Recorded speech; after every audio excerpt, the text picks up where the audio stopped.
You know what's funny? People think they're getting away with it. The lies, the manipulation, the backstabbing, gaslighting, fake smiles over dinner tables. They walk around like gods in their own little games, rewriting the rules, stacking the deck, clapping for themselves while someone else bleeds behind the curtain. And the best part, they actually believe no one sees it. Not the world, not the victims, not even the sky. But here's the twist. Someone was watching. Not the cops, not the neighbors.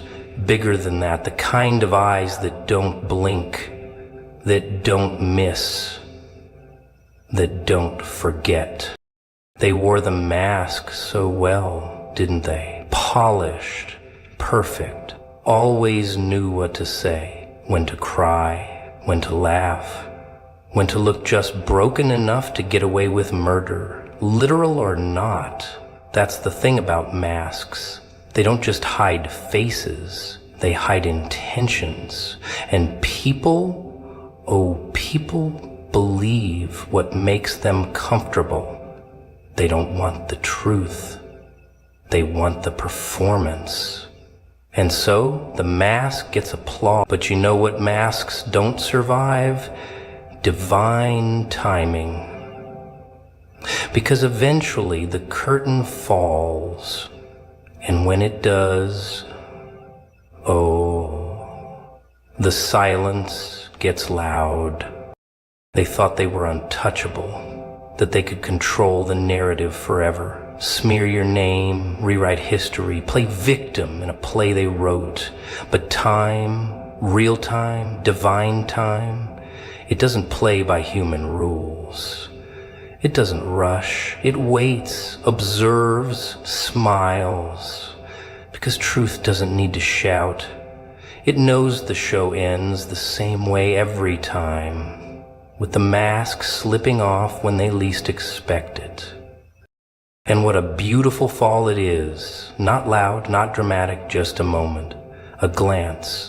A crack in the voice, a wrong word at the wrong time, and suddenly the illusion they worked so hard to maintain begins to crumble because the thing they never calculated for, the moment when the universe, God, fate, karma, call it what you want, decides enough is enough.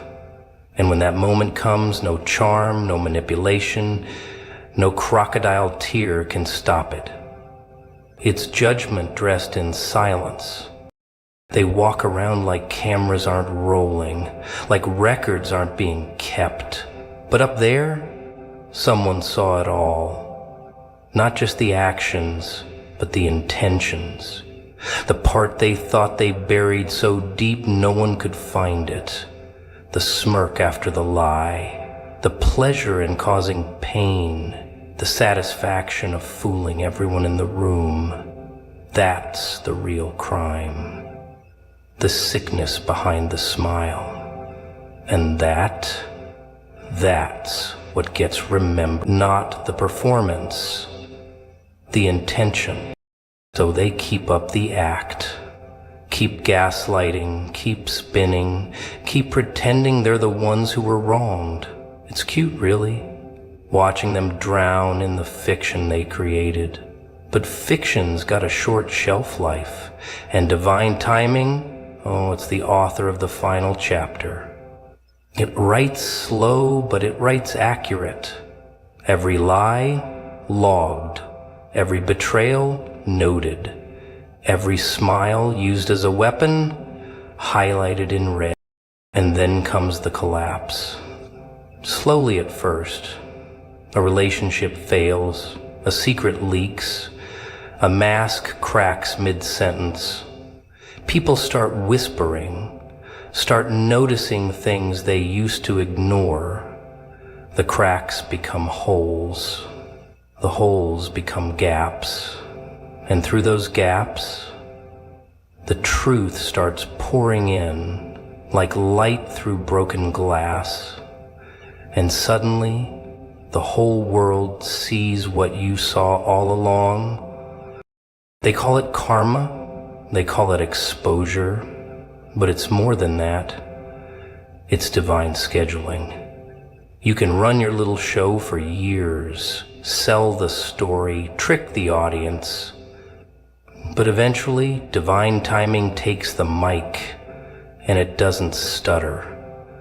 It doesn't hesitate. It rips the mic from their hands and says, "Enough." No mask survives that moment. Doesn't matter how pretty it was, how many believed in it. When divine truth steps in, illusions shatter like glass under a boot. And the ones who laughed, who pointed fingers, who said you were the crazy one, now they're staring in silence, wondering how the golden child became the ghost, how the angel got caught red-handed, how the story flipped so fast, but it didn't flip fast. It was always upside down. It just took divine timing to turn the mirror around. Because when you play God, you better pray the real one isn't watching. But he always is. Every smirk, every scheme, every little harmless lie, every silent betrayal you screamed into your pillow while they smiled in public, it was all seen, and not by man, by something higher, something quieter, something that doesn't need evidence. It is the evidence. So when justice comes, don't expect fireworks, expect precision. Expect silence. Expect the exact thing they swore would never happen.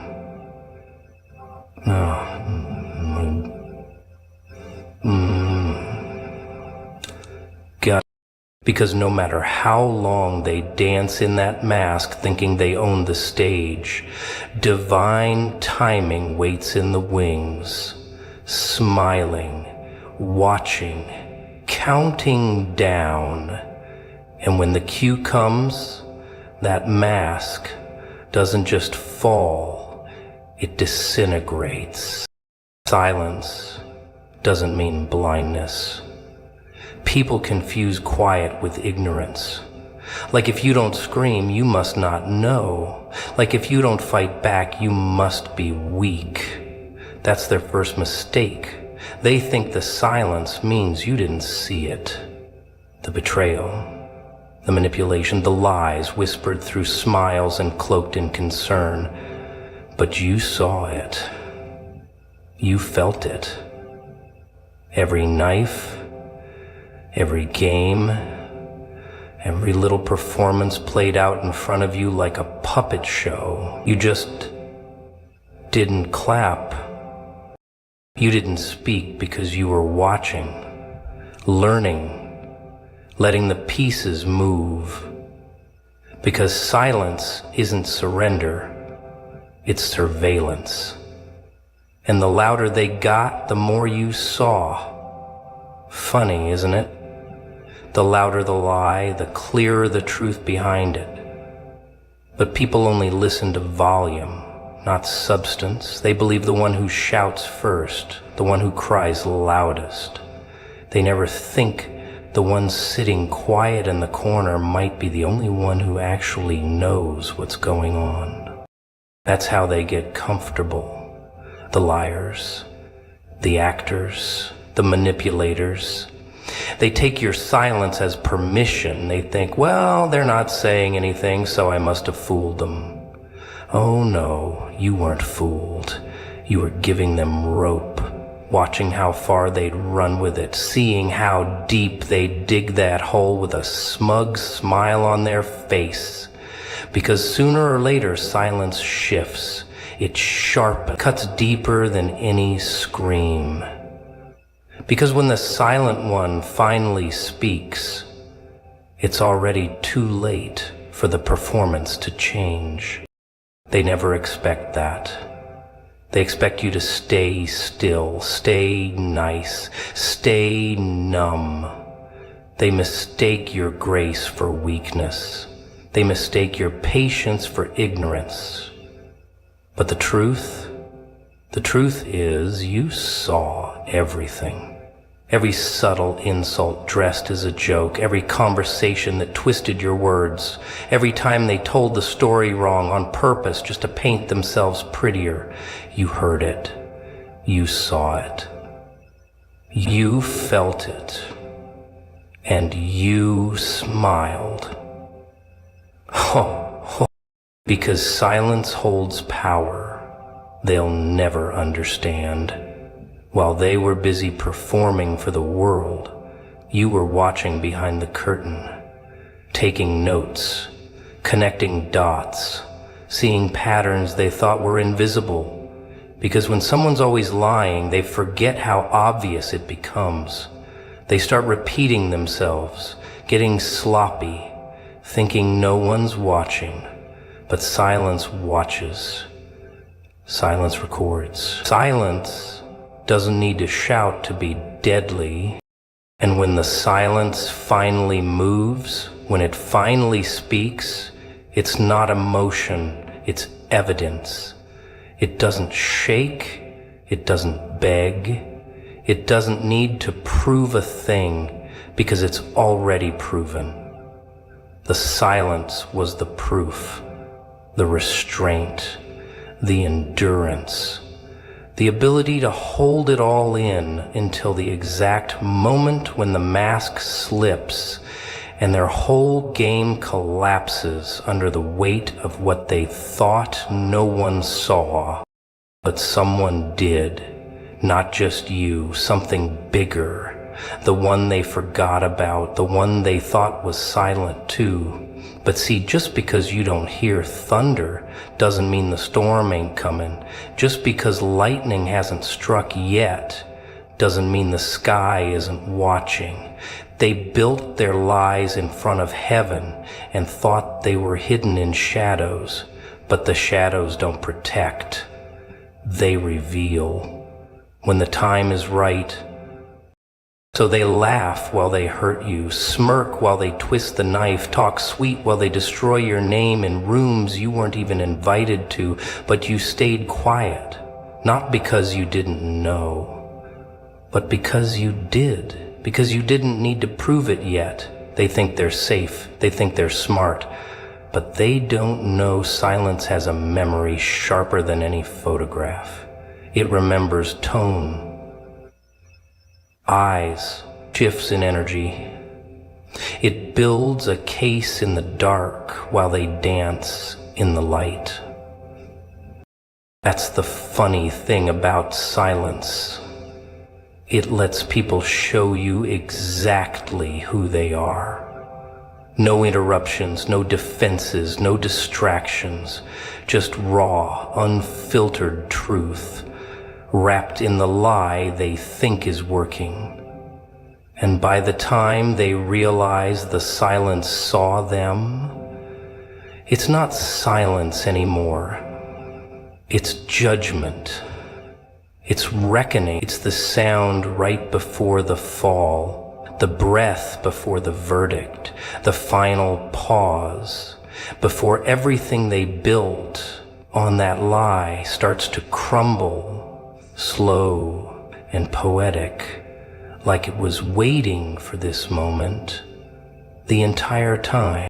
Delay is not escape, it's setup. They walk around with that smirk, that casual little strut, like time's on their side, like they got away with it, like their lies aged into truth and their sins dissolved because the world didn't explode the next morning. They think if consequences don't come crashing down instantly, they've outsmarted the system. Oh, how they celebrate too early. See, the delay isn't forgiveness, it's foreplay. It's the long inhale before the blowback. And the longer it builds, the messier the collapse. They confuse the silence for safety, the pause for peace. They think because no one's kicking down the door they're untouchable. But justice doesn't wear a watch. It doesn't panic. It doesn't rush in shouting. It watches. It waits. It plans. Because real punishment doesn't tap on your shoulder, it drops through the ceiling when you're least expecting it, right in the middle of your victory dance. People love to pretend the universe forgot, that maybe what they did wasn't that bad, that maybe karma's out sick today. But no, karma's just meticulous, like a sniper. Not messy, not loud, surgical, precise. It doesn't want to just strike. It wants the moment to be perfect, the exposure to be public, the irony to be poetic, the downfall to be unforgettable. And that takes time. See, the delay is where the real damage happens, not to the victim, but to the villain. It gives them room to relax, to stop looking over their shoulder, to believe their own fantasy, that they're loved, that they're safe, that no one will ever connect the dots. And just when they think the past is buried, that's when the ground shifts. That's when the skeletons dig their way out. That's when the walls start whispering back. They always think justice will look like sirens and spotlights, but it often walks in like a friend, a quiet moment, a phone call, a mirror. It doesn't scream, it reveals. And that's the worst kind of reckoning, when it's not shouted at you but shown to you. When everything you tried to hide shows up in someone else's eyes. When the lie collapses under the weight of its own detail. When people stop clapping, not because they hate you, but because they see. They don't see the setup while it's happening. That's the beauty of it. They think they're building an empire, that the more time passes, the more protected they are. But the empire isn't made of bricks. It's made of glass. And every step they take, every lie they build on top of the last, every smug little celebration, it's all adding pressure. And you can only stack so much weight before the whole thing shatters. That's why delay is dangerous for them. Because it doesn't just catch them off guard, it exposes them. Time reveals what people really are. And when truth finally arrives, it doesn't come alone. It brings receipts, evidence, patterns, witnesses. Things that weren't obvious at first, but over time, oh, they shine like blood on white sheets. But let them dance. Let them keep pretending. Let them enjoy the illusion while it lasts. That's part of the setup. Give them the rope. Let them weave it into a throne. Let them hang banners, throw parties, build a kingdom out of lies.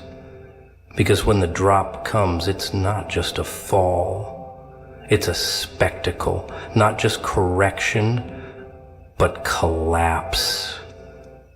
And the world loves a good collapse, especially when the pride was that loud. They'll scream, "Why now? Why me?"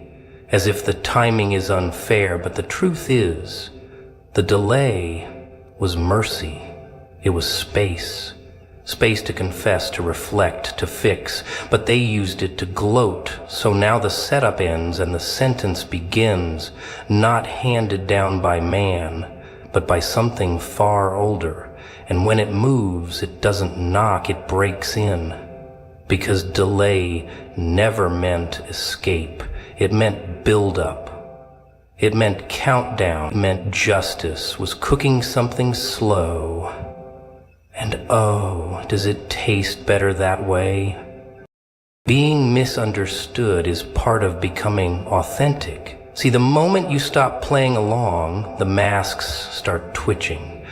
People don't know what to do when the script changes. You used to smile when they lied, nod when they mocked, laugh at your own pain just to keep the peace. But the second you stop performing, the crowd turns. Because your truth, your raw, unpolished, inconvenient truth, disrupts their illusion. And ooh, they don't like that. Not one bit. They'll say you changed. Say you're acting strange. Say you're cold, difficult, angry, broken. But what they really mean is you're not easy to control anymore. You stopped explaining yourself. You stopped bending your back so they could walk taller. You stopped sacrificing your voice for their comfort. And that kind of shift, it shakes the whole room. Because people don't want real, they want familiar. Even if familiar is fake, toxic, soul-suffocating, at least they know how to handle it. But you, now that you're becoming you, a threat. Start small. A raised eyebrow, a question laced in sarcasm. You think you're better now? No, but you know better now. And that difference, it stings. 'Cause if you really found yourself, it means they never really had you. Not the real you, just the version you packaged, polished, and presented to be acceptable. And the real you, that one doesn't ask for permission. That one doesn't shrink. That one doesn't play small just to keep fragile egos intact. But being misunderstood, it's lonely. Because the moment you start speaking your truth, people hear attack, even if you whisper it, even if you say it with love. They hear judgment, not honesty, threat, not expression. Because your light, it exposes their shadows, and people would rather hate the mirror than face their reflections, so they turn, they twist, they project, and suddenly you're the problem. Not the years of pretending, not the silence that almost killed you. No. You daring to be whole, that's what gets them angry. Funny, isn't it? You spend your life trying to belong. Then one day you realize belonging that costs your identity isn't belonging, it's imprisonment. So you break free. And they call it rebellion. They say you've changed, that you've lost your mind, but you haven't lost it. You've found it. Dug it out from the rubble they buried you under. And now that you got it back, now that you're thinking clearly, they can't stand the clarity. Because you're not confused anymore. You're not asking for permission. You're not seeking approval. You're not clapping for abuse and calling it love. And without those chains, you walk different. You speak different. You breathe different. And people who only knew the shackled version of you, they don't recognize this version. So they call it fake, call it pride, call it ego, anything but what it really is.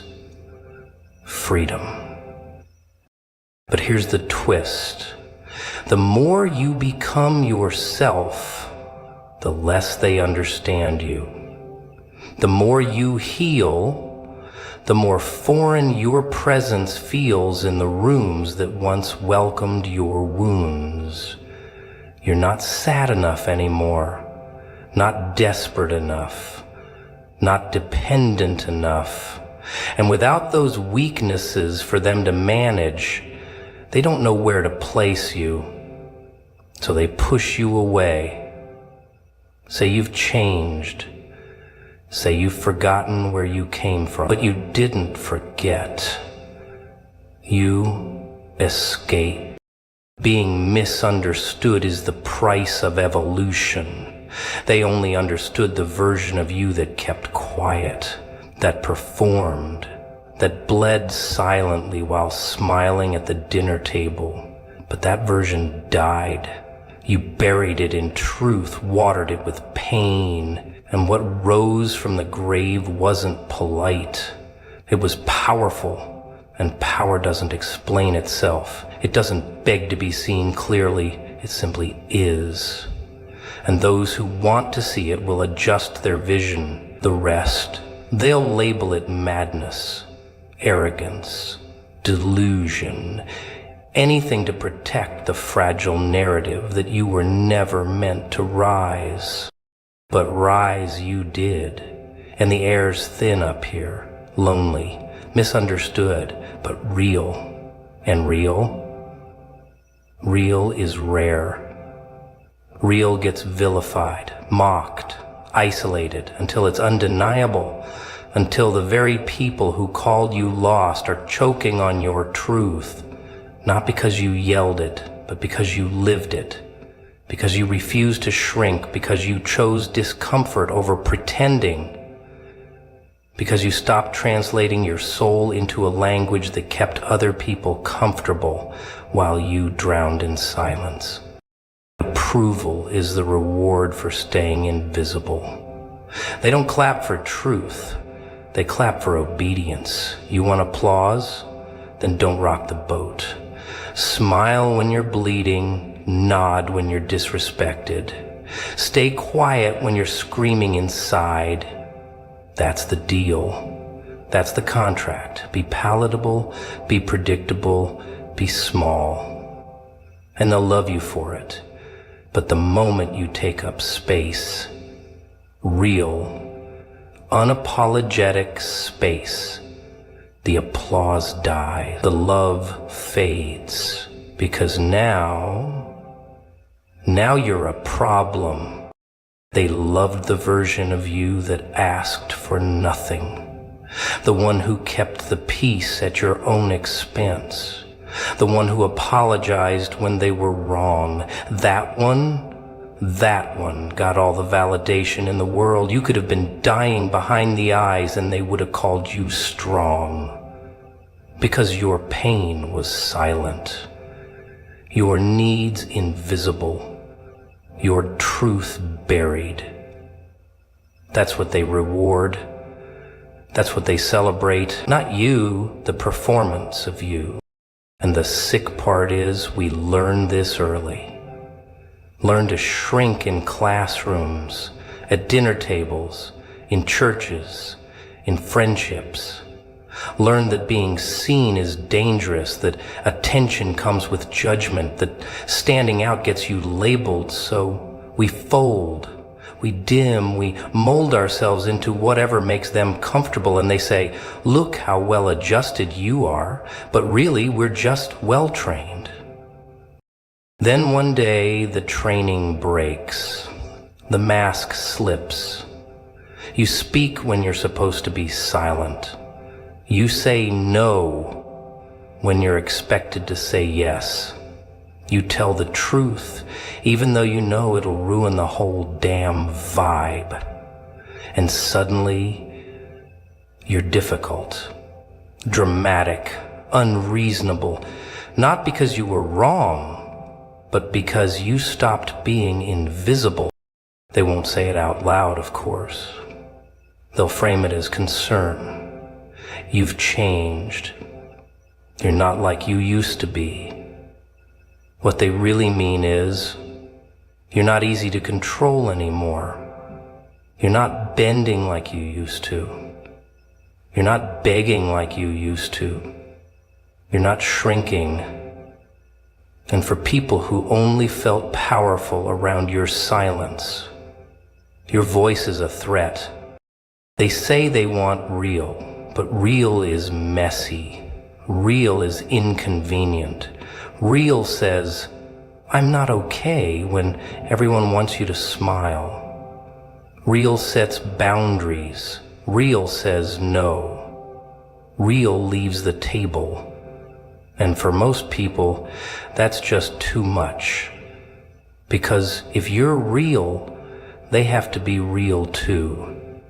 And they're not ready for that. So the moment you stop performing, the stage empties, the fans leave, the approval dries up, and you're left with the silence of your own authenticity. Lonely, isn't it? No spotlight, no claps. Just you, raw and honest and awake. But that silence, that's where you meet you. Not the edited version, not the polished mask.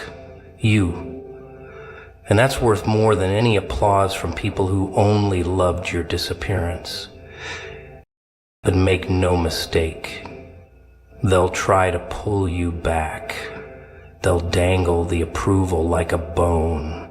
If you just go back to how you were, if you just laugh more, complain less, stop being so sensitive. And for a second, it's tempting. Because being invisible is easier, safer. No conflict, no judgment, no exile, just peace. You'll trade your identity for their acceptance. And that's the most expensive approval you'll ever buy. But here's the twist. When you stay visible, even when it costs you everything, something wild happens. You start attracting people who see you. Not the act, not the role, you. And their love, it's quiet, it's deep, it's not performative. They don't need you to shrink, they don't ask you to pretend, they meet you where you are, scars and all. But you only find them by losing the ones who needed you to stay small. So if the applause has stopped, maybe it's not a failure, maybe it's a sign that you've stepped off the stage, that you've left the circus, that you're no longer available for love that requires your disappearance. Let them miss the version of you that made them comfortable. Let them mourn the ghost you used to be. Because the living version of you, the bold one, the loud one, the real one, doesn't need their permission to exist. Shock is a symptom of suppressed truth. You walk in just being real for once, no filter, no rehearsal, and suddenly everyone's gasping like you flipped the whole table, because you did.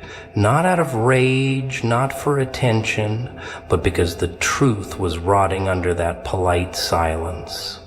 And you finally said it. The thing nobody was brave or stupid enough to say. And the moment it leaves your mouth, boom, you're the villain, not because you lied, but because you didn't. That's the game. Keep quiet, keep peace. But it's fake peace, fragile peace, a house of cards balanced on secrets, guilt, and fake smiles. And when you tell the truth, the whole thing shakes. Not because it's wrong, but because it was never built to survive honesty. They weren't ready to hear it, but they knew. Deep down, they knew. They just hoped you'd never say it out loud, because once truth enters the room, it doesn't leave quietly. It echoes, it stains. People say, you shocked me. No, you didn't. You reminded them of what they already knew but buried. You peeled back the wallpaper they painted over the mold. You opened the window in a house full of smoke. You lit the match in a room soaked in denial. The truth was always there, crawling under the floorboards, scratching behind the smiles. But everyone got so good at pretending, they stopped hearing it. And now that you've named it, exposed it, dragged it into the light, they flinch, like it's the first time, but it's not. See, the real shock isn't what you said, it's that you dared to say it. You refused to carry the silence. You refused to pretend that everything was okay when it was bleeding from every corner. And in a world addicted to pretending, honesty feels like violence. It scrapes, it burns, It makes people look at themselves, and most can't stomach their own reflection, so they point at you instead. Call you rude, call you dramatic, call you unstable, anything but accurate. Because if you're right, then their whole act collapses. They call it drama, but really it's just exposure, and exposure makes cowards uncomfortable. You took the mask off the monster, not to destroy it, but to stop feeding it, and they panicked, because the monster, it looked familiar, a little too familiar. Maybe it wore their smile. Maybe it sounded like their voice. Maybe it sat with them every day and they never had the guts to call it out. But now you did, and that makes you the dangerous one. But here's the twist. They're not mad at what you said. They're mad it came from you. The one they thought they trained, the quiet one, the agreeable one, the nice one, the one who never made waves. And now, you're not just making waves, you're the storm. And storms terrify people who built their safety on denial. You didn't change, you just stopped lying. And they're not used to that. So they act shocked, act betrayed, act like the villain walked in, when really the villain's been hosting the party this whole time. You just turned on the lights. You said, hey, this stinks, and now everyone's acting like you brought the smell. But that stink, it's been there, rotting under the rug, hidden in polite conversations, decorated with fake gratitude and forced forgiveness. And now that you've pointed it out, everyone's scrambling to pretend they don't see it. Let them scramble, let them gasp, let them play innocent.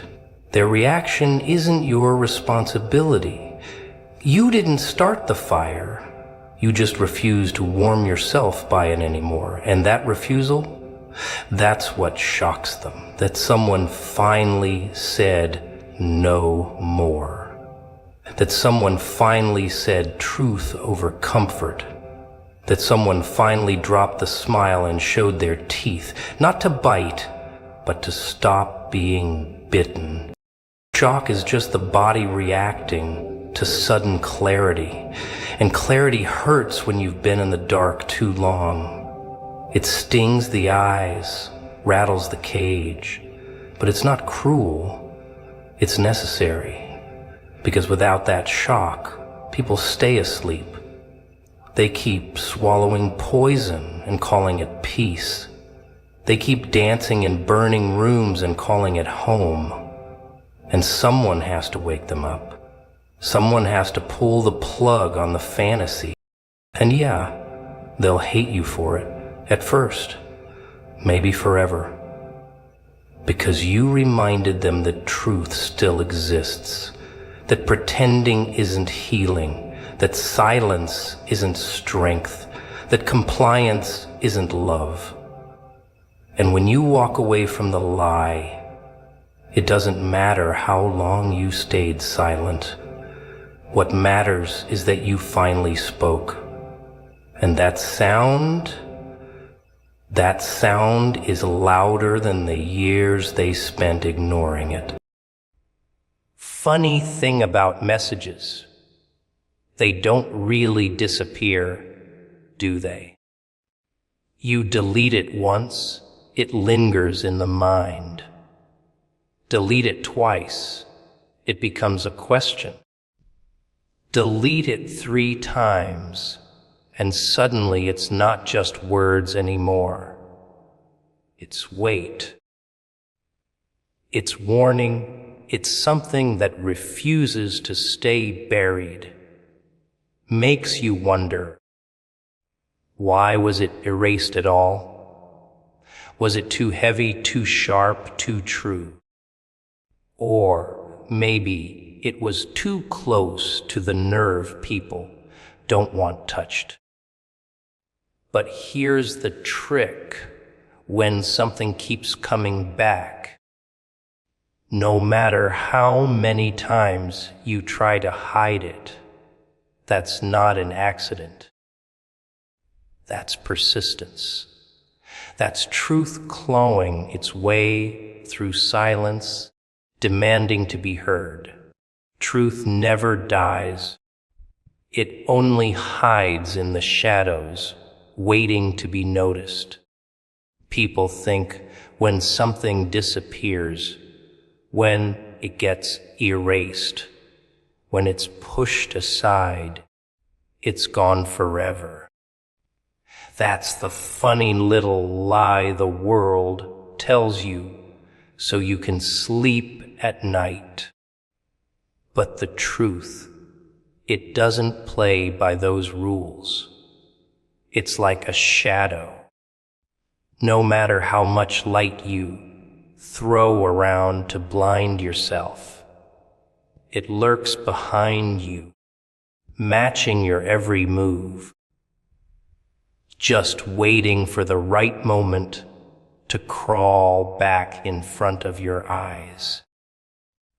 And the more you pretend it isn't there, the darker it grows, until one day you can't look anywhere without it staring you down. The truth doesn't need your permission to exist. That's what makes it so dangerous. Lies are fragile. They need maintenance. They need energy. They need constant repairs. But truth sits quietly. It doesn't get tired. It doesn't rot. It doesn't beg you to acknowledge it. It just waits. And that waiting game is what destroys people, because they think they've outsmarted it. They think burying it, deleting it, pretending it never existed will somehow rewrite reality. But reality isn't a notebook you can rip pages from. It's carved in stone. And every time you try to chip away at it, you just end up leaving more cracks, more scars, more evidence that something was there. You see, when you hide the truth, you give it power. Every attempt to silence, it makes it louder.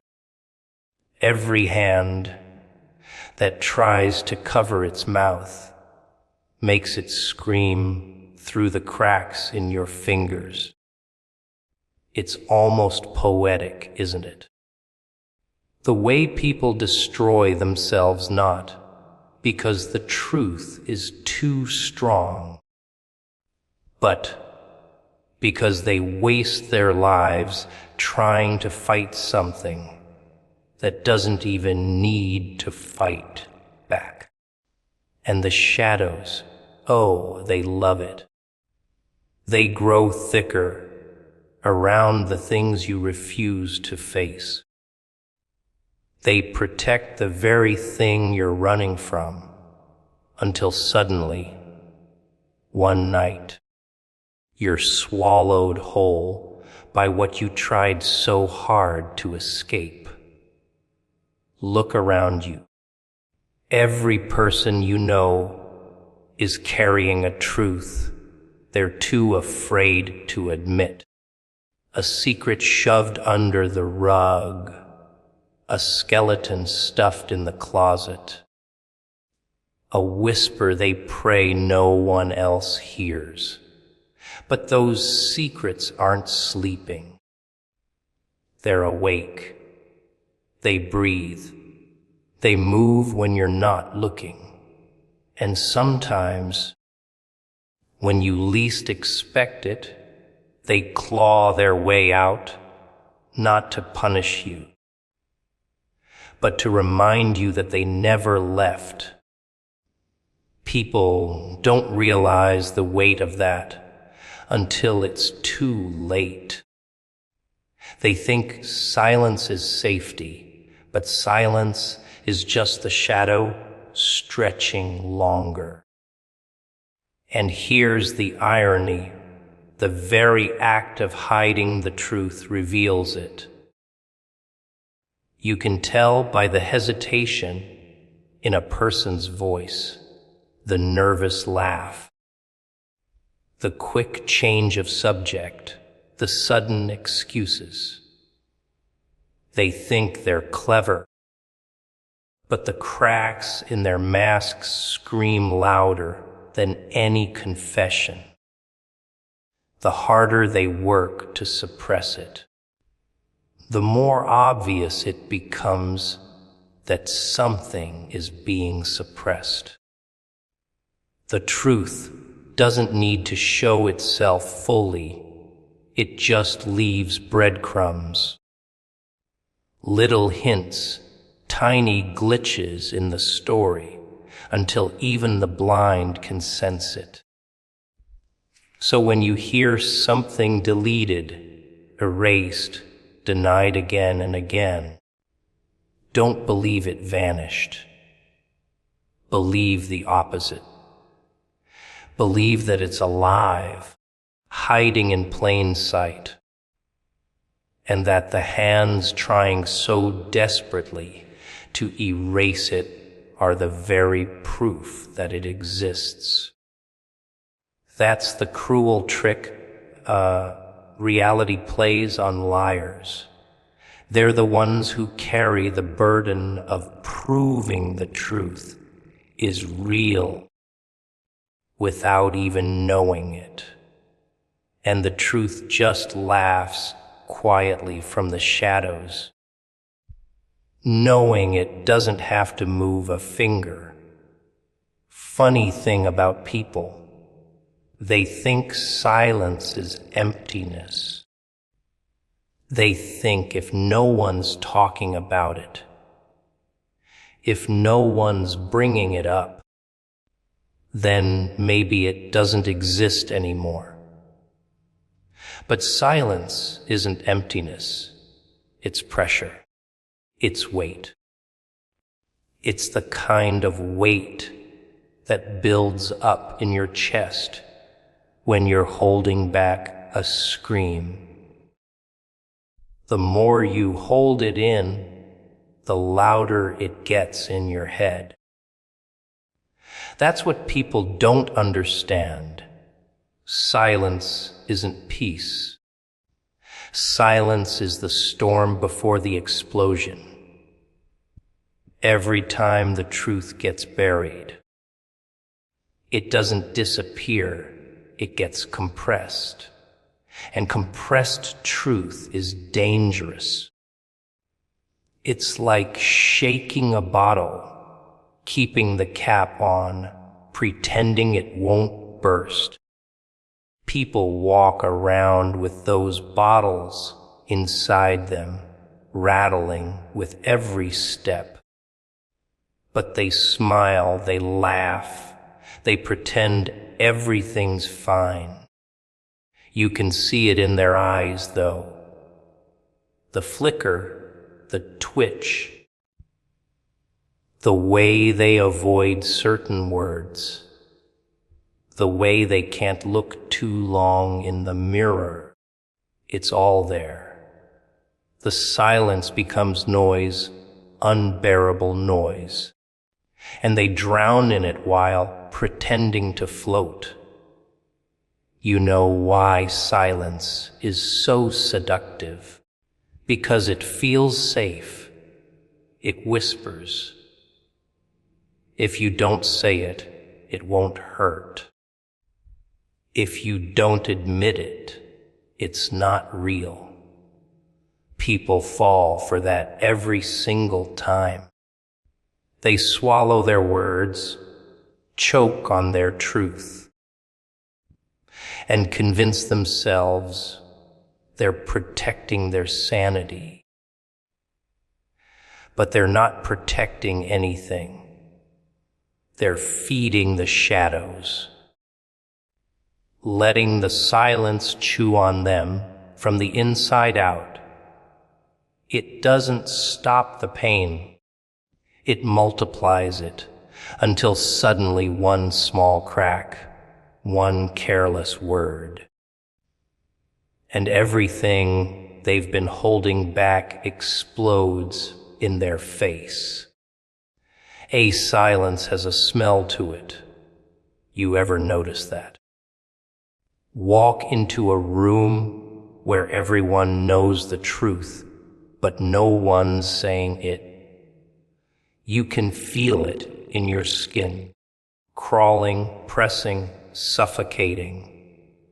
People fidget, laugh too loud, glance around like rats looking for a way out. That's the atmosphere of silence. It's not clean. It's not calm. It's thick, sticky, suffocating, like smoke from a fire that no one wants to admit is burning the floor beneath their feet. And the longer they sit in it, the weaker they get, the more fragile they become, until one spark sends everything up in flames. The silence after betrayal is the loudest. Think about it. Someone lies to you. Someone stabs you in the back. And there's that pause. No yelling, no screaming. Just silence. That's when the truth is screaming the loudest, echoing in your head, making you replay every word, every detail, every moment. Silence is where the truth does its best work because it doesn't need to be shouted. It just needs to linger, circling your mind like a vulture, reminding you that it's there whether you like it or not. And the worst part, people get addicted to it. They get addicted to silence because facing the truth feels like ripping skin off bone. They'd rather suffocate slowly than take one sharp breath of reality.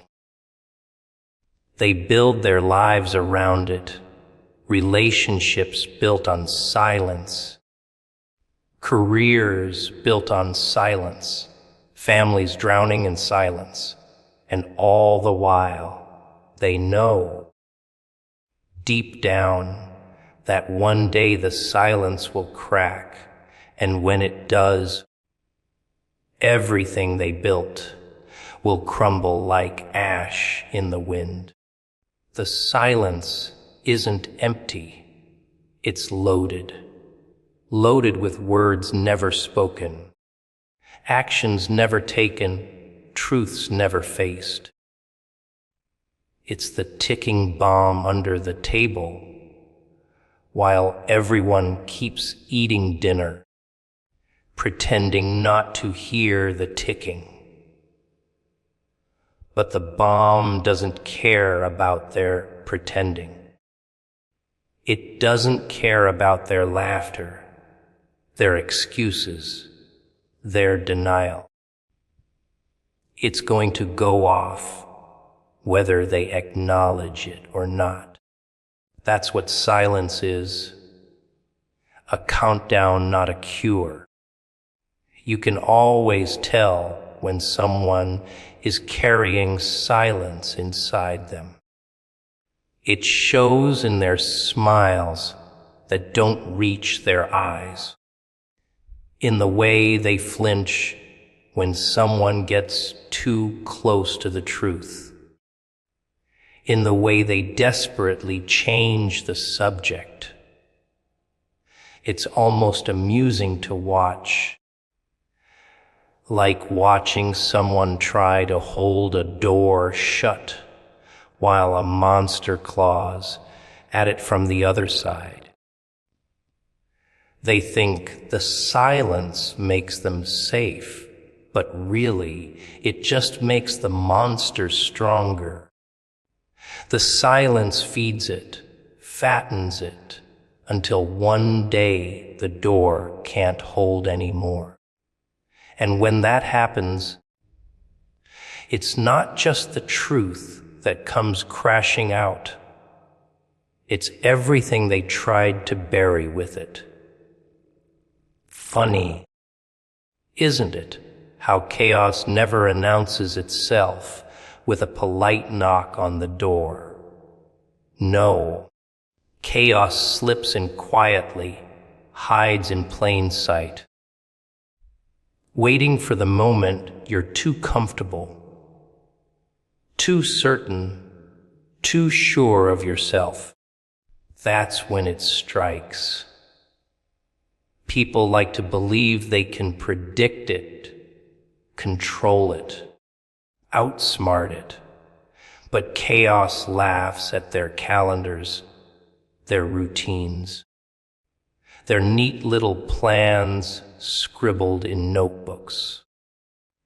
One flick of its hand, and the carefully stacked tower of stability collapses into dust. That's the beauty of it. Chaos isn't the enemy, it's the teacher. And it doesn't whisper sweet lessons. It rips them out of you like a surgeon without anesthesia. Most people spend their entire lives running from chaos as if order is the savior. But order is a trick. Order lulls you into sleep, makes you think life can be managed, contained, boxed up neatly with labels and rules. Then chaos walks in, wipes the board clean, and shows you who you really are. That's the part people hate. It doesn't just destroy their comfort. It exposes them. All the fake smiles, the fragile confidence, the lies they tell themselves.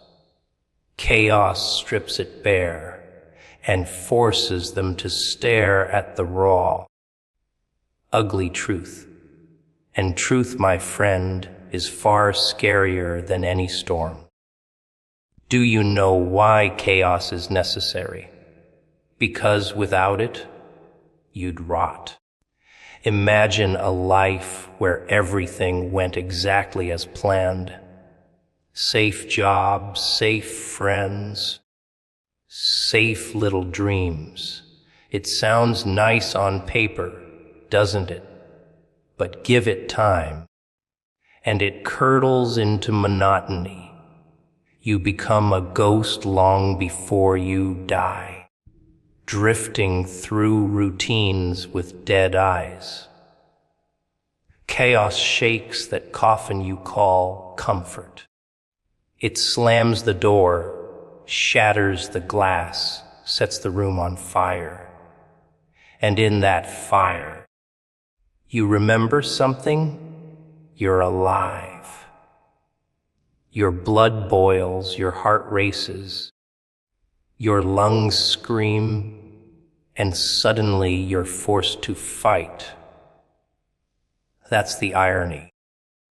People think chaos is meant to destroy them, but really, it's the only thing strong enough to wake them up. Chaos doesn't care about your excuses. It doesn't care about your sob story, your heartbreak, your plans. It's not here to negotiate. It's here to test you. And that's where most people break. They beg for things to go back to normal, as if normal was ever real. Normal is just the mask you wear to avoid reality. Chaos rips the mask away, and suddenly you're face to face with who you really are when the ground caves in. Are you the type to scream and crumble, or the type to laugh while everything burns? That's the question chaos forces you to answer. There's something intoxicating about watching people stumble when chaos arrives. They scatter like rats, clinging to scraps of their old lives, praying for rescue. But the ones who survive, the ones who rise, are the ones who embrace it. They stop fighting the storm and start dancing in it. They realize that every broken piece is an opportunity. Every burned bridge lights a new path. The destruction isn't the end, it's the beginning. That's the secret hidden inside the madness. But here's the thing no one tells you. Chaos doesn't come for no reason. It doesn't just appear out of nowhere. It comes when the lies get too heavy, when the masks get too tight, when the life you've built can no longer hold the truth. It's the universe's way of saying, enough. People pray for blessings, for miracles, but when chaos comes, they curse it. They don't see that it's the answer to the very prayers they've been whispering. You wanted growth, you wanted change. You wanted something new, but you thought it would come wrapped in gold and ribbons. No, it comes wrapped in smoke fire and shattered glass. That's the only way you'll pay attention. Chaos is not destruction, it's revelation.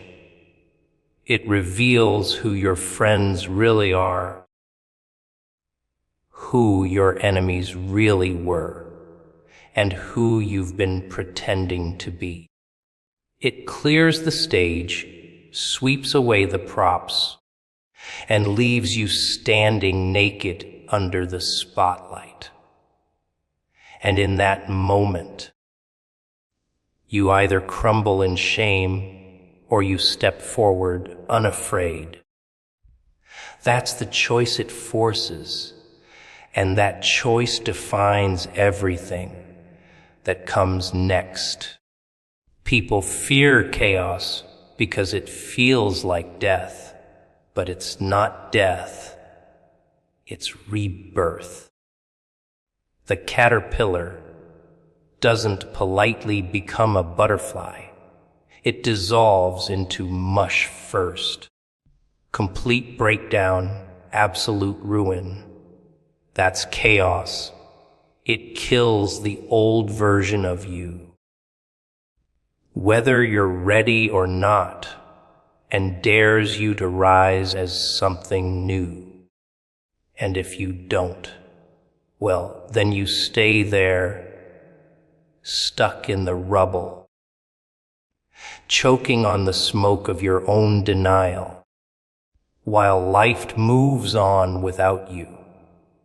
People think endings are this grand finale, like fireworks on New Year's Eve, loud and colorful, everyone clapping and cheering. But the truth, endings rarely arrive with applause. They crawl in quietly, unnoticed, disguised as little moments you didn't think mattered. A conversation that goes silent. A door that doesn't reopen. A habit that no longer gives comfort. By the time you realize it's over, it's been over for a while. And that's what makes it sting. Not the end itself, but the fact that you never saw it coming. You were too busy clinging to what you thought would last forever. Funny how forever always turns out to be shorter than you planned. But endings, they're not punishments. They're declarations. A line being drawn in the sand, telling you that chapter is closed. Most people can't handle that truth. They'd rather live in denial, pretending things can go back to how they were, as if time is something you can rewind like an old tape. You see it everywhere. People begging for second chances, holding on to ghosts, trying to breathe life back into corpses of situations, relationships, versions of themselves that are long dead. They don't realize that clinging is what makes them bleed. They stab themselves over and over with the shards of what's already broken, just because they can't accept it's gone.